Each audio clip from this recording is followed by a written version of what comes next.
So yun guys, welcome back no sa channel natin. So gaya nung sabi ko nga nung last video natin, magka-craft na tayo ng Gen 4. So pinilit nating maka-craft. Igagawa natin ng actual video no. Dito sa BK na Basage. So yun, nakabili tayo ng dalawang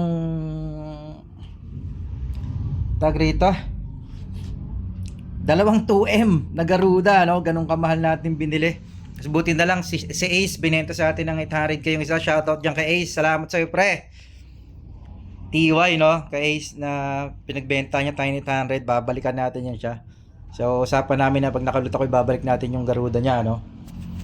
So tara, buuin na natin to. Ano pang hinihintay natin? Ayun lang lag. So guys, isa sa mga bago natin tuluyang buuin no, isa sa mga tip lagi ng mga nagka-craft, dapat daw ang gagamitin mo talagang mat sa pagbuo ng sa pagbuo ng wing is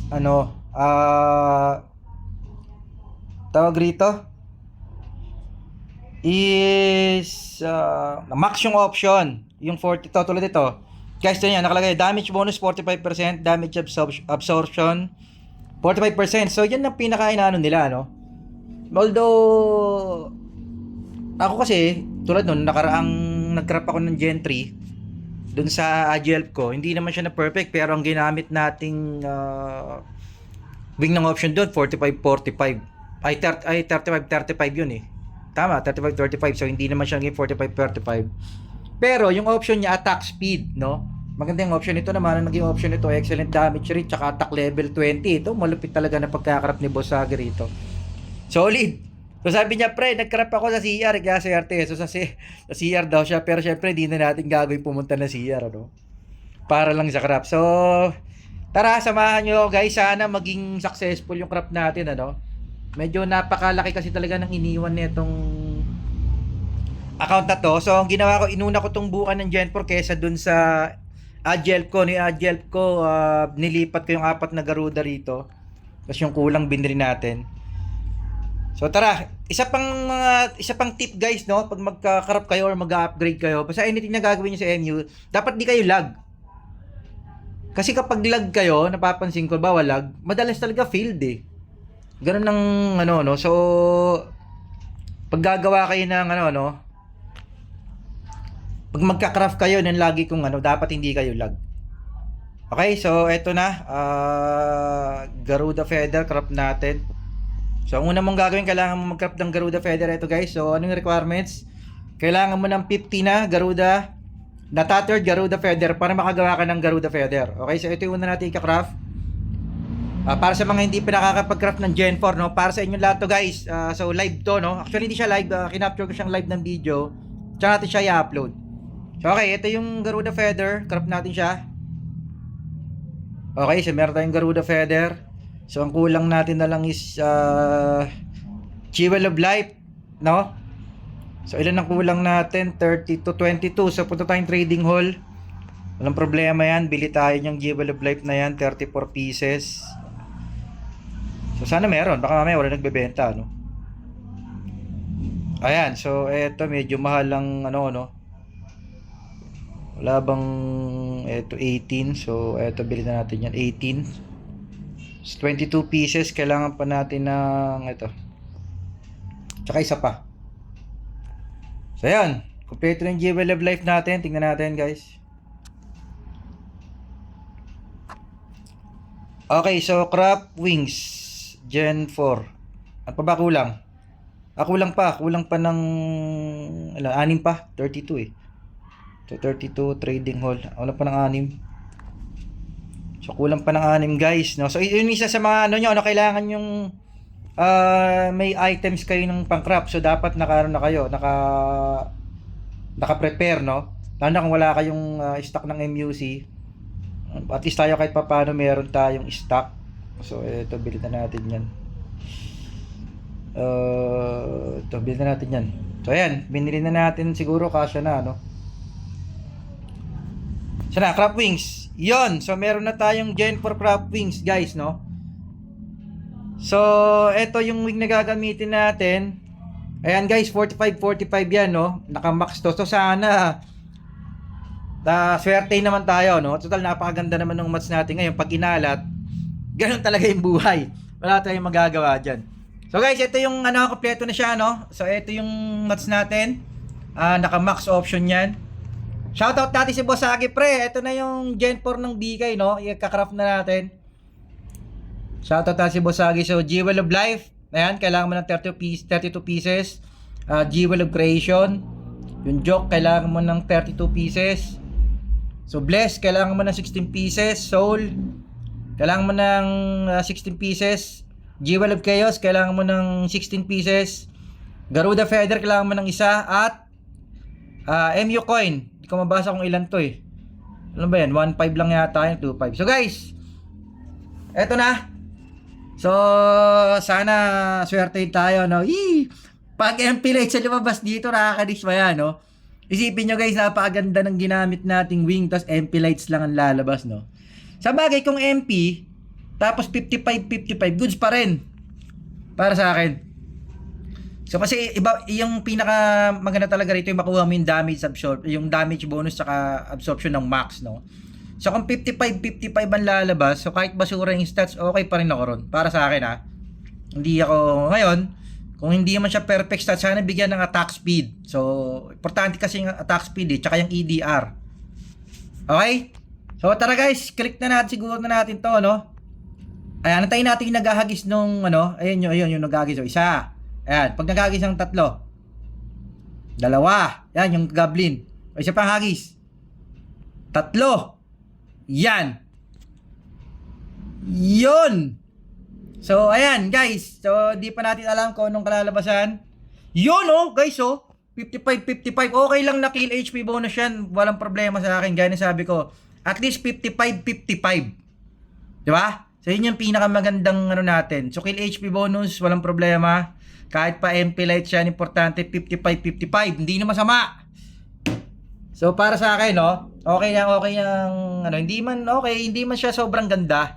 Pero para sa akin, goods, para sa akin goods talaga. 55-55, guys, sarap. Solid. 55-55. So kill HP bonus, okay lang 'yan. Pwede tayong alam nyo kasi bakit, guys, okay lang yung ganito. Pwede kasi kayong gumawa ulit ng Gen 4 kung sakali. Pagdating ng panahon na magawa kayo ng Gen 3. Tapos makakuha kayo ng ibang option. Or di kaya pwede kayong bumili ng Gen 4 na pangit. Tapos ipapatong nyo sa kanya. Alam ko pwedeng ganun eh. Gear stack mo. Teka. Gear stack.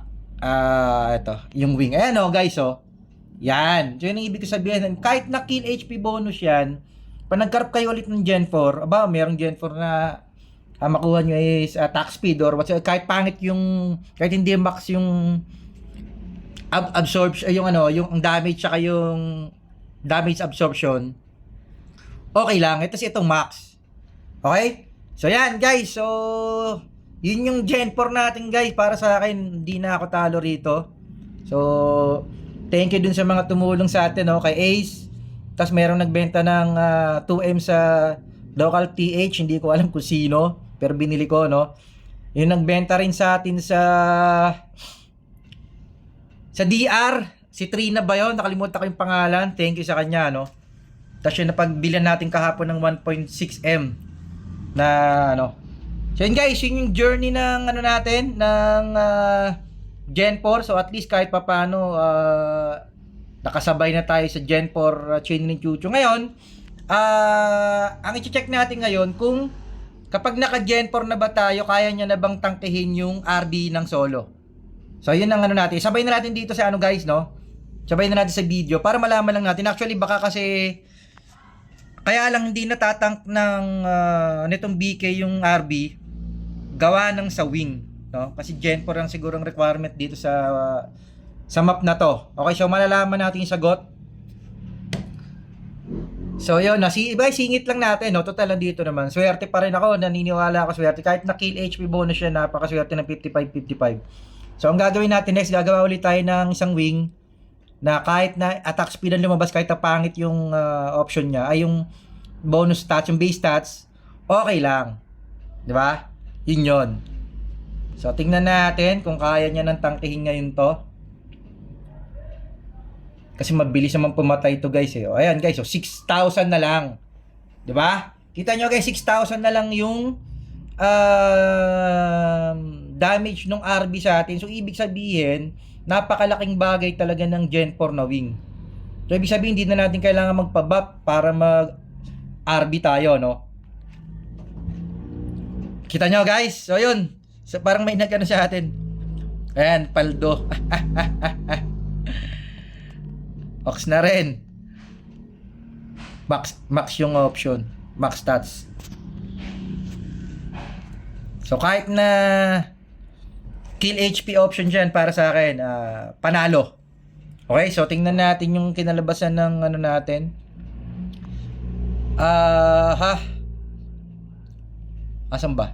Damage, ayan o, 80% na yung damage absorption natin, no? Tapos damage bonus, 61%. Guys, napakaganda nung nakakuha natin, no? Swerte, max. So, ayan, boss, sage, pre, eto na. Gen 4, di man siya attack speed, pero max naman yung base stats. So, yun ang ano natin. So, guys, kita nyo naman, no? Tinatangkin niya na yung RB, oh. Alas di na bumabawas ngayon, no? Di ba? So, yun ang kainaman ng naka-upgrade yung wing mo, guys. So, yun yung ano talaga. Kasi tulad no, di ba, kita nyo naman yung Gen 3 pa lang yung wing natin. Napakalambot niya sa RB, di ba? Halos mamatay siya. Ngayon, tinatangkin niya na. Walang buffs to, guys, ha? O, kita nyo, ganun kalaki din kasi yung, ganun din kasi kababa yung depth neto, eh. Ganun sabi ko sa inyo. Yung depth neto, 8K lang, eh, oh. Kaya lamang na lamang yung AGLP. Yung nga lang, yung AGLP kasi natin, Gen 3. Gen 3 na tumatangki ng RB. Okay, so eto, Gen 4 siya, sulit. Para sa akin, napakaganda. So, ano ba? Shoutout sa mga nagpapa-shoutout kay Oreo, no? Nakasama na kita natin si Oreo sa EP. Ang IGN niya ngayon na Arise. Ng server 445 daw siya. Galing daw siyang 552. Pre, shoutout sa inyo dyan, pre. Kay Shanks, no? Nakalimutan ko yung server ni Shanks, no? Dati natin mga ka-server yan, yung mga bumabati sa atin. Nalipat sila ng mga ibang server, no? Nagsilipat. So, shoutout sa inyo lahat sa sumusuporta lagi sa atin, no? Tsaka yung mga naging tropa talaga natin yan sa guild. So, ang totoo kasi niyan, S527 kami. Ako na lang talaga mag-isa. Ang natitirang S527, no? So, Zegab L to, guys. S527. Gamit natin yung BK ni Boss Sage, no? Baka alam nyo si Sage to, eh. Zegab L pa rin to, guys. Yung AGL. So, ayan, inuna nating buuan ng Gen 4 tong BK. At eto, kita nyo naman yung resulta, napakaganda, no? Hindi niya na kailangan mag-buff ngayon sa RB. So, kumbaga, palag-palag na sa RB ngayon to nang wala nang buff. Hindi yung ilalagin pa natin yung buffer natin, which is abala talaga.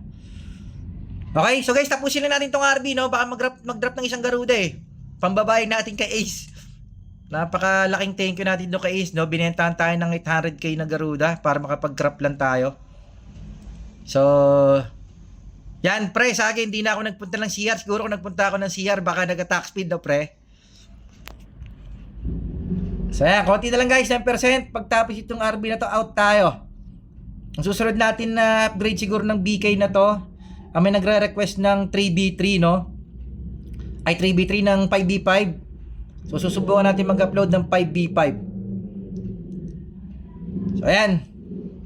Sana mag-drop ng Garuda, no? Ayun. Basurang drop. So, yun lang, guys. Again, S527 to, AGL, Zegab L to. Salamat sa mga sumusuporta sa atin, sa mga nagko-comment. I-upload natin ngayon to, guys. Ngayon mismo. Out tayo. Out.